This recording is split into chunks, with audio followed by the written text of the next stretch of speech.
ভালোভাবে বলা হয়েছে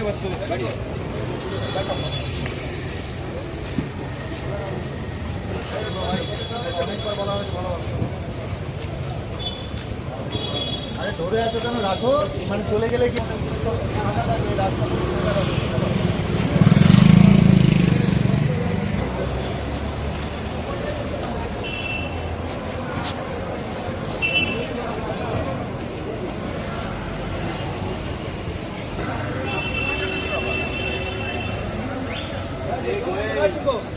বর্ষাটা ভিতরে ঢুকানো একটা থেকে কতক্ষণ ঢুকাবে গোটা বর্ষাটা ঢুকা একজনকে ডেকে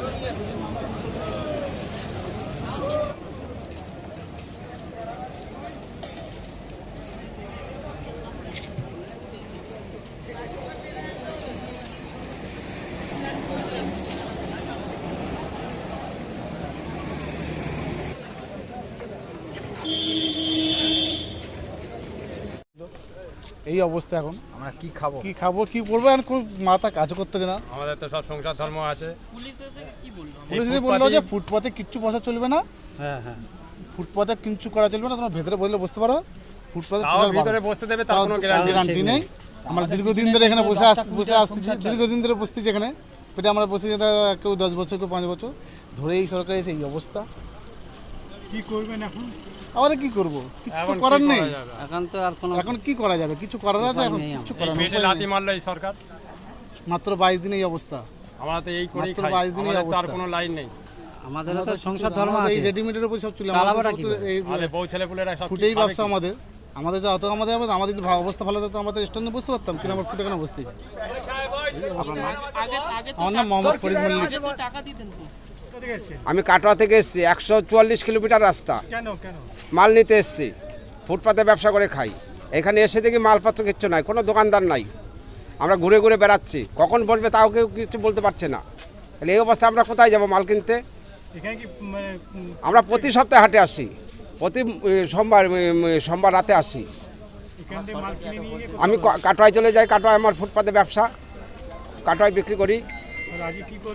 আজ তো এই যে খালি হাতে ঘুরে বেড়াচ্ছে, এক পিস মাল কিনতে পারলাম না, তাহলে দিনটা মার গেল, এবার সপ্তাহটা চলবে না। সমস্যা তো হচ্ছেই। এইবার একটা 7 দিনে একদিন হাট হয়, 7 দিনে একদিন হাট মাল কিনে গিয়ে 7 দিন বিক্রি করি, আবার আমদানি করে চলে আসি হাটে। এই অবস্থায় যদি এই সরকার এসছে ভালো কথা, খুব ভালো সরকার এসছে ভালো, কিন্তু ফুটপাতের লোকের তো পেটে যদি এরভাবে লাথি দেয় তাহলে তো আর কিছুতেই কিছু করা যাচ্ছে না। না, আমাদের তো করে খেতে হয় এইভাবেই। আমাদের যেমন অসুবিধা হচ্ছে, যারা এখানে ওস্তাকার তাদেরও তো অসুবিধা হচ্ছে।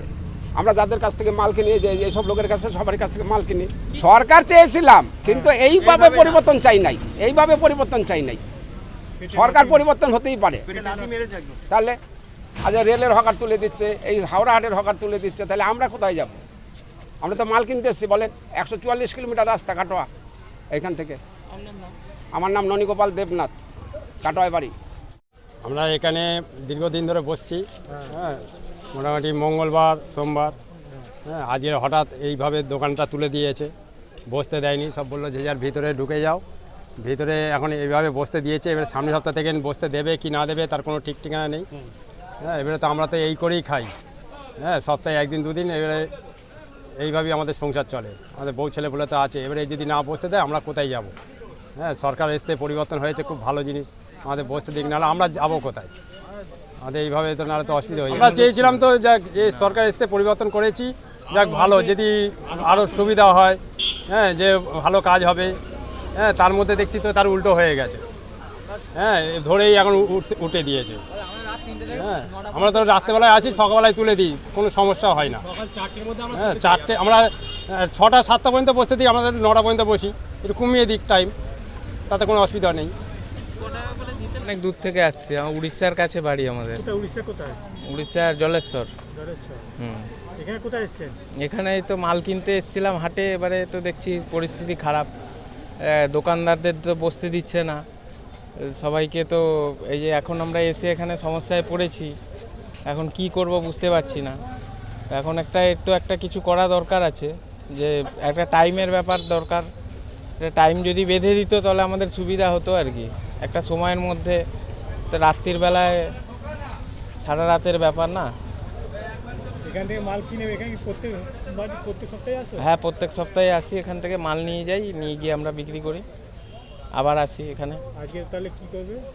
এখন এই তো খালি হাতে ঘুরছি, এখন দেখি কি করা যায়, কোথায় যা আছে এখন রাস্তায় দেখতে হবে, নাহলে অন্য কিছু করতে হবে। মাথায় কাজ করছে না, মাথা তো খারাপ হয়ে যাচ্ছে, হঠাৎ করে এসছি না, এটা যদি আগে থেকে আমরা খবর পেতাম তাহলে বুঝতে পারতাম কিছু একটা ব্যাপার আছে, কিন্তু আর কিছুই তো জানি না, হঠাৎ করে এসে দেখছি এরকম পরিস্থিতি, এখন কি করব আমরা।